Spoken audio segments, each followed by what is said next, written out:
So ni di ymgynnull prynawn yma o flaen y Senedd mwyn sefyll mewn undod ar gyfer yr ymgyrch Llinell goch dros Gaza, sydd yn ymgyrch sydd yn cael ei drefnu gan fudiadau fel Cymorth Cristnogol, sydd yn galw cymunedau, ffydd ac aml ffydd a dim ffydd o gwbl i sefyll mewn undeb dros Gaza.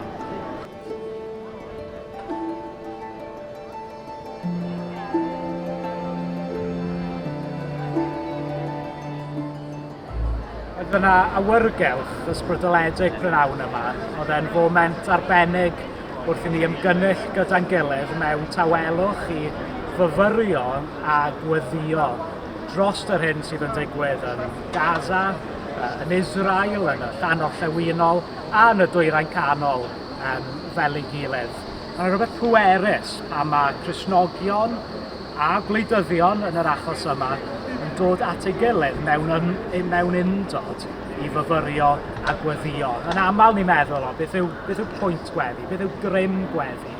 Ond mae gweddio yn gweithio, mae weddi yn ei hun yn weithred pwerus, a mi oedd e'n foment pwerus wrth i ni ymgynnull gyda'n gilydd.